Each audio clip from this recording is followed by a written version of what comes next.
예수님께서는 왕으로 이 땅에 탄생하여 오셨습니다. 그런데 예수님께서 이 땅에 탄생해서 오시면서 많은 갈등이 생겨나게 되었습니다.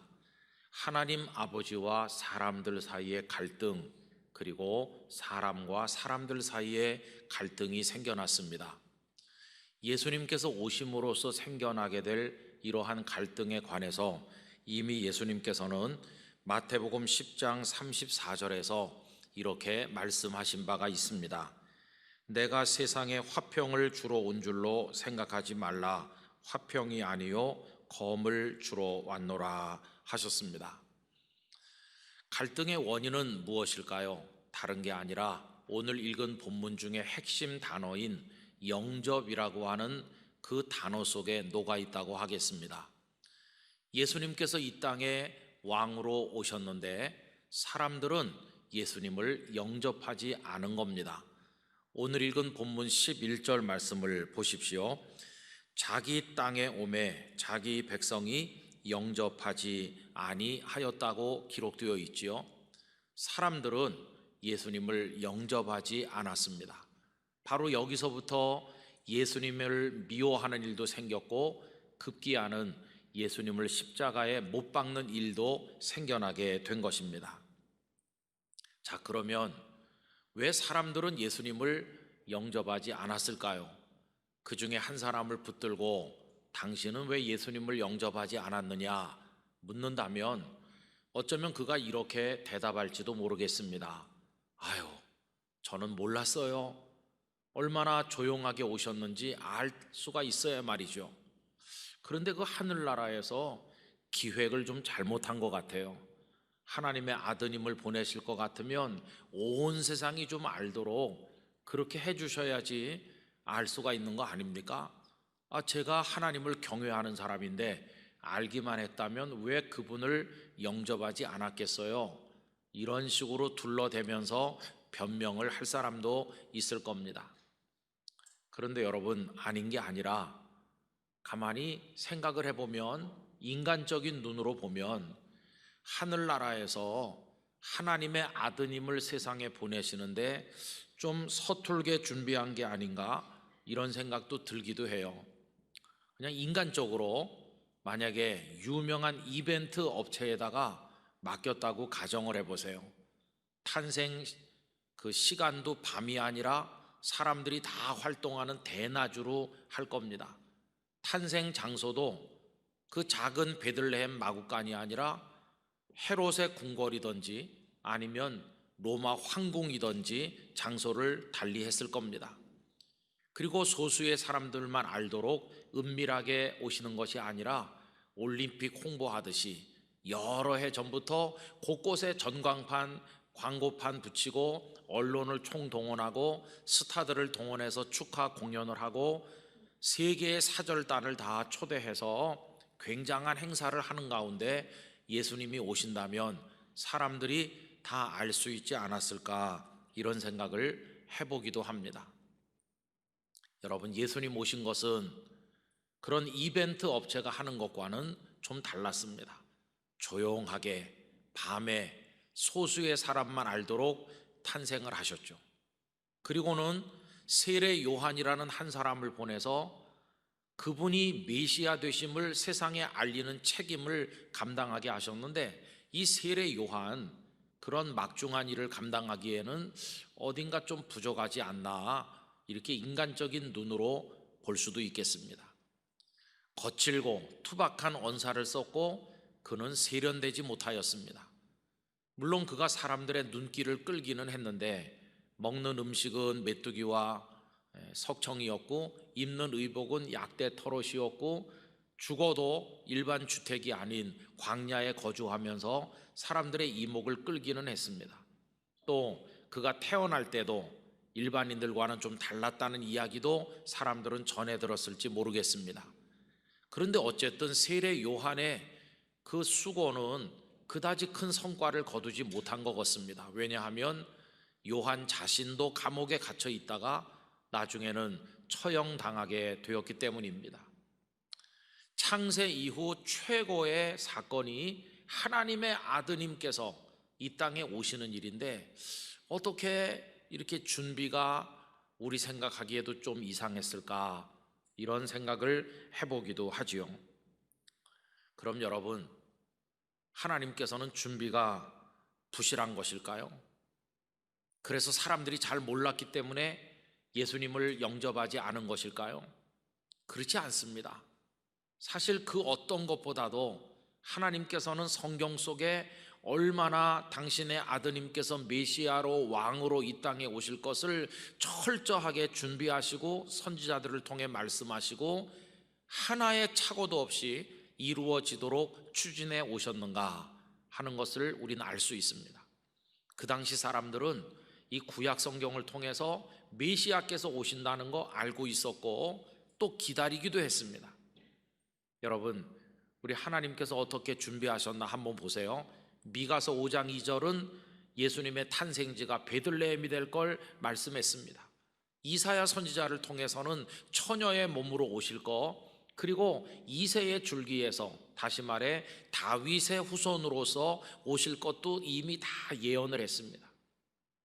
그리고 여러분, 그 예언이 성취되도록 하는 게 그렇게 간단한 게 아닙니다. 예를 들어서 베들레헴에서 탄생할 거라고 하는 예언이 성취되는 것만 해도 단순한 게 아닙니다. 여러분, 마리아가 본래 사는 곳이 어디입니까? 저 갈릴리 나사렛입니다. 그런데 베들레헴은 예루살렘 아래쪽에 있잖아요. 그럼 베들레헴에 오시려면, 예수님이 탄생하시려면 마리아가 베들레헴까지 여행을 와야 되는 거 아닙니까?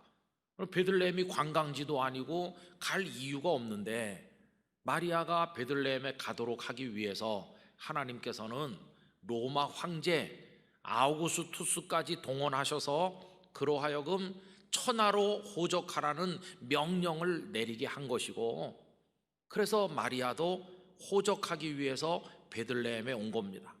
황제까지 동원하셨어요. 뿐만이 아니라 마리아가 만삭의 몸으로 베들레헴에 가는 여행이 이 시간을 잘 맞춰야 되는 겁니다.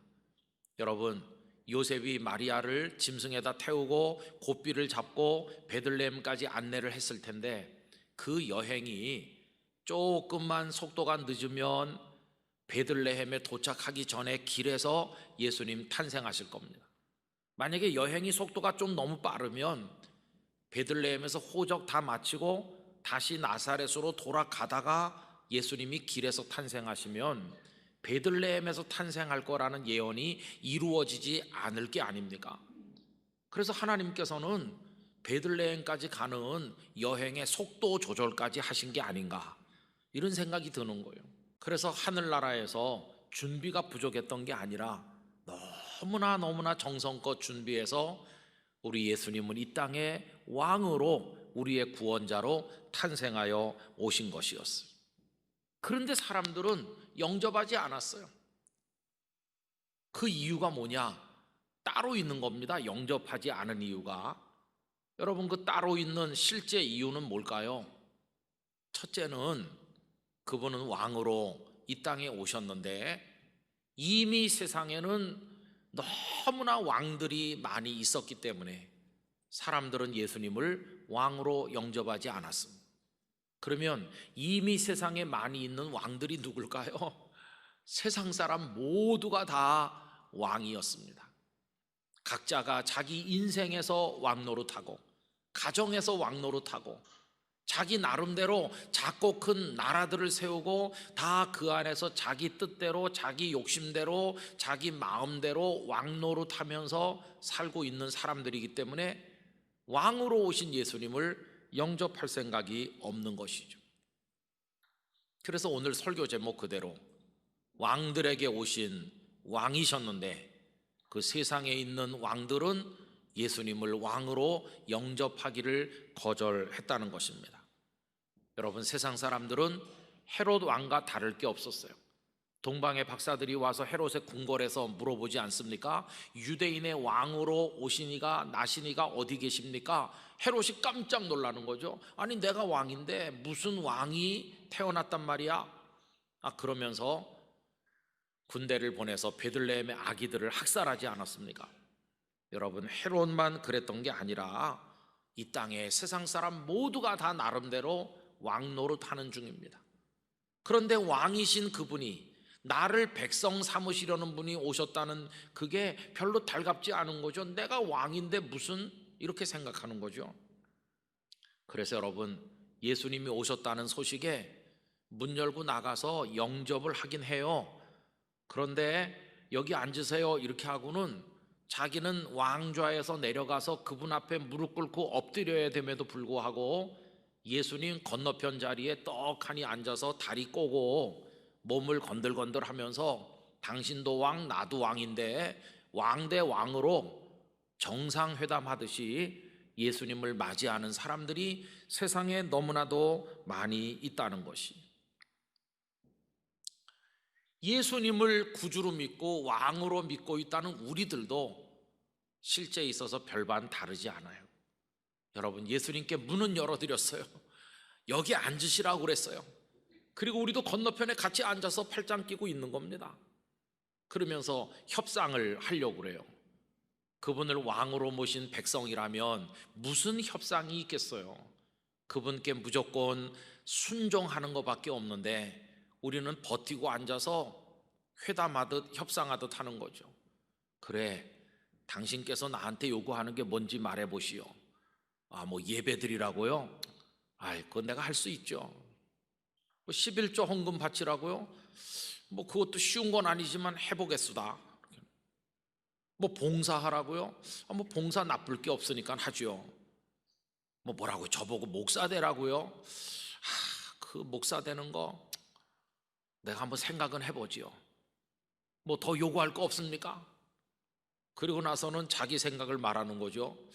저도 요구할 게 있습니다. 저도 사생활이 있는 사람이니까 너무 몰아붙이진 마세요. 목사 되는 거 생각은 해볼 테니까 저 오지로 가라든지 뭐 아프리카로 가라든지 그런 얘기는 하면 안 됩니다.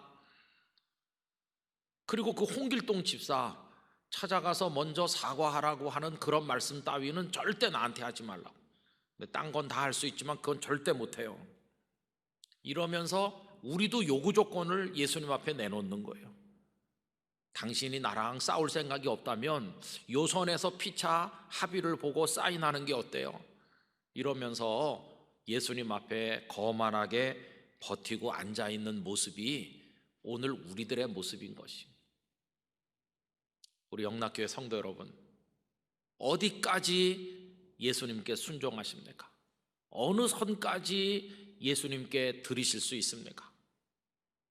어디까지 예수님께 양보할 수 있고 어디까지는 절대 안 되는 거라고 선 거놓고 그 그어놓은 선 거기서 머물러 계시지는 않으십니까? 여러분, 이거는 예수님을 영접하는 태도가 아닙니다. 우리가 예수님을 정말로 우리에게 임하여 오신 왕으로 영접하려면 우리들의 왕국을 해체해야 됩니다. 그리고 왕의 자리에서 얼른 내려와서 예수님 앞에 무릎을 꿇어야 됩니다.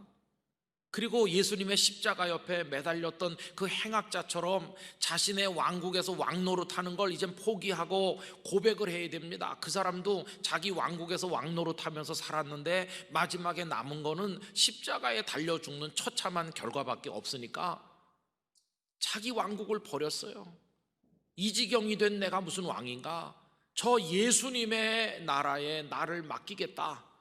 그래서 그가 뭐라고 말합니까? 예수여, 당신의 나라에 임하실 때에 나를 기억해 주십시오. 나를 당신의 나라 백성의 하나로 맞이해 주십시오. 이렇게 주님의 발을 끌어안고 그 앞에 눈물을 흘리며 엎드리게 된 것이죠. 여러분, 그게 바로 예수님을 왕으로 영접하는 것입니다.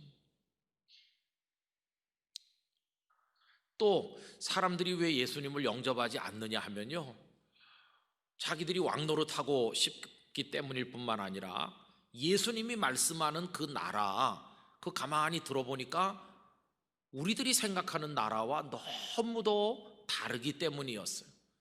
세상 사람들이 보는 나라는 땅에 존재하는 세상의 나라입니다. 눈앞에 있는 나라입니다. 당장 우리의 욕구를 채워주는 나라입니다.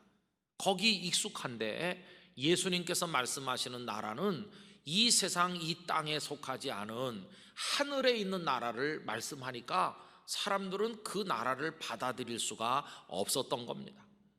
예수님께서 빌라도 총독에게 재판을 받으시는 장면에서 빌라도와 나누시는 대화가 요한복음 18장에 나오는데요, 거기서 예수님의 나라가 어떤 나라인가를 확연히 발견할 수 있습니다.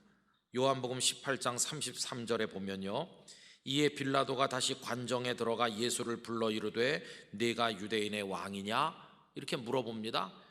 그랬더니 36절로 내려가 보면 예수님의 말씀이 나오죠. 예수께서 대답하시되 내 나라는 이 세상에 속한 것이 아니니라. 만일 내 나라가 이 세상에 속한 것이었더라면 내 종들이 싸워 나로 유대인들에게 넘겨지지 않게 하였으리라. 이제 내 나라는 여기에 속한 것이 아니니라.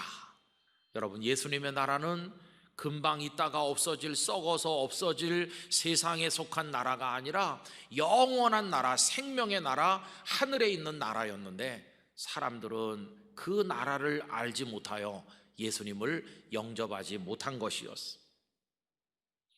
또 예수님의 나라는요, 그 나라가 움직여지는 원리 자체가 세상 나라의 원리와는 판이하게 달랐습니다. 세상 나라는 권력에 대한 욕망, 물질에 대한 욕망, 인간의 욕망이 동기가 되어서 움직이는 나라인 반면 예수님의 나라는 사랑의 나라요, 무엇보다 진리의 나라요, 그 진리를 통해 생명에 이르는 그런 원리가 움직여가는 나라였습니다.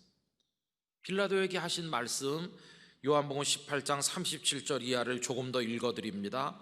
빌라도가 이르되 그러면 내가 왕이 아니냐? 예수께서 대답하시되 네 말과 같이 내가 왕이니라. 내가 이를 위하여 태어났으며 이를 위하여 세상에 왔나니 곧 진리에 대하여 증언하려 함이로라. 무릇 진리에 속한 자는 내 음성을 듣느니라 하신대 빌라도가 이르되 진리가 무엇이냐 하더라. 빌라도는 로마 황제에게 임명받은 총독이었습니다. 그는 로마라는 대제국이 어떤 원리에 따라 움직이는지 누구보다 잘 압니다. 로마라는 제국은 권력에 대한 욕구, 명예에 대한 욕구, 재물에 대한 욕구, 인간의 욕망에 의해서 움직여가는 나라였어요. 자기 속에도 그게 가득한 거 빌라도가 잘 알고 있었죠. 그런데 왕이라고 하시는 이 예수님은 나는 진리에 대해서 이야기하러 왔다. 그가 물어봤습니다. 진리가 뭐냐? 거기가 그의 끝이죠. 진리를 알지도 못하고 믿지도 못하고 진리를 통해 생명에 이르지도 못하는 한계를 이 빌라도가 보여주고 있는 것이죠.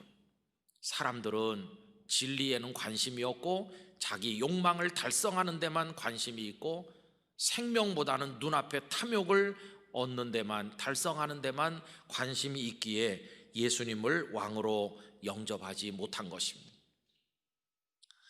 여러분, 예수님을 영접하지 않는 사람은 그냥 영접하지 않는 데서 그치는 게 아니라 예수님의 나라를 공격하는 자가 되었고 예수님의 사람들을 핍박하는 적이 되어서 사탄의 앞잡이로 살아가고 있음을 우리는 알고 있지 않습니까? 자, 그런데 보십시오. 예수님께서 오셨을 때 대부분의 사람들이 영접하지 않았지만 아주 소수의 사람들은 예수님이 왕이심을 깨달았고 그 앞에 무릎을 꿇어 기꺼이 그의 백성 되기를 원하였습니다.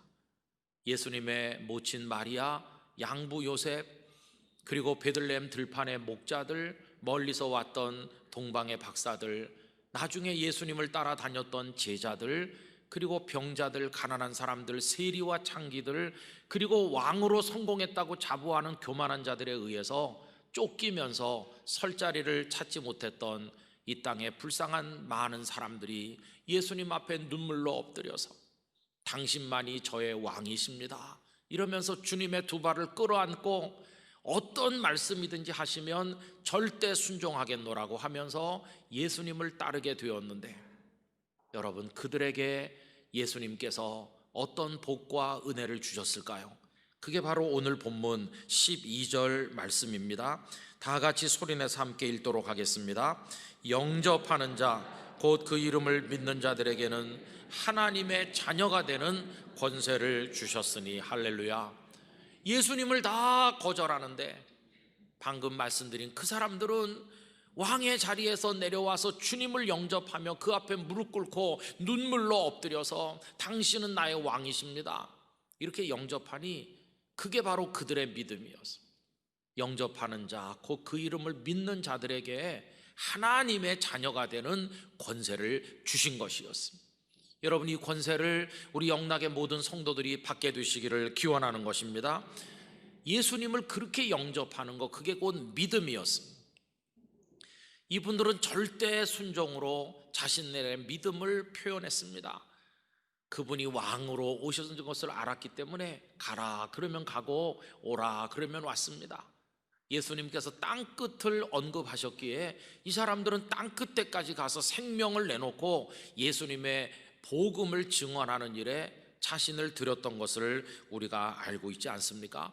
이게 바로 예수님을 진정으로 영접하는 사람들의 모습이었습니다. 성도 여러분, 그때 이후로 지금까지 이 세상에는 많은 사람들이 살았고 지금도 살고 있는데, 이 많은 사람들은 결국 둘 중에 하나로 나뉠 수밖에 없습니다. 한 부류는 여전히 자기가 왕의 자리에 버티고 앉아서 예수님을 영접하지 않는 한쪽 사람들이 있고, 한쪽에는 왕의 자리를 버리고 내려와 눈물로 예수님을 영접하고 그 발 아래 엎드려 자신의 모든 인생과 가정과 삶을 그분이 다스려 주기를 바라면서 어떤 말씀에든지 순종하는 마음으로 자신의 믿음을 고백하는 그 나라의 백성된 사람들로 둘로 나뉘어지고 있다는 것입니다. 여러분, 이거에 따라서 이미 심판이 진행되고 있습니다. 요한복음 3장 18절 말씀에 보면, 그를 믿는 자는 심판을 받지 아니하는 것이요 믿지 아니하는 자는 하나님의 독생자의 이름을 믿지 아니하므로 벌써 심판을 받은 것이니라. 여러분, 심판은 저 멀리 나중에 올 것이라고 생각하시면 안 됩니다. 종말은 먼 미래에 있을 일이 아닙니다. 심판도 종말도 벌써 진행 중에 있고, 그 종말이 오늘 현재 속에서 공존하고 있다는 사실을 기억을 해야만 될 것입니다. 여러분, 교만한 왕의 자리에서 내려와 왕으로 이 땅에 오신 예수님을 영접하는 우리 모두가 되기를 원합니다. 그런 은혜를 얻게 되시기를 원합니다. 13절 말씀을 보십시오. 이는 혈통으로나 육정으로나 사람의 뜻으로 나지 아니하고 오직 하나님께로부터 난 자들이니라. 현대인의 성경으로 다시 읽으면요, 이 사람들이 하나님의 자녀가 된 것은 핏줄이나 육체적 욕망이나 사람의 뜻으로 된 것이 아니라 하나님의 뜻에 의해서 된 것이라고 말씀하고 있습니다. 여러분, 이 은혜를 하나님께서 우리에게 내려주시기를 원합니다. 성령께서 교만한 우리의 마음을 낮춰주시고 왕의 자리에서 내려와 예수님을 영접하도록 우리 마음속에 역사하여 주시기를 간절히 원하는 것입니다. 오늘은 대림절 첫 주일이고 2020년도는 한 달 남았습니다. 이 한 달 동안에는 우리 내려가도록 합시다. 왕의 자리에서 내려가 예수님 앞에 엎드리고 예수님을 왕으로 높이며 저와 저의 가정과 우리 교회와 우리의 모든 것을 다스려 주시옵소서라고 기도하는 우리들이 되기를 원합니다. 11달 동안 왕노릇 했습니다. 11달 동안 교만했습니다. 지난 11달 동안 큰 소리 많이 쳤습니다. 우리 욕망을 목표로 삼아 살아왔었습니다. 11달의 모든 과오를 하나님 앞에 회개하는 마음으로 이 대림절 기간 한 달 동안 올 연말이 될 때까지 하나님 앞에 철저히 엎드리는 마음으로 우리 주님을 영접하는 마음으로 살아갈 수 있기를 바랍니다. 그것이 대림절을 맞이하는 이 첫 주일에 우리들에게 주시는 하나님의 말씀이라고 생각합니다. 모든 영락의 성도들이 그렇게 되셔서 탄생하여 오신 예수님을 왕 중의 왕으로 영접하는, 그래서 우리의 경배와 찬양을 올려드리는 우리 모두가 되기를 간절히 기원합니다. 기도하겠습니다.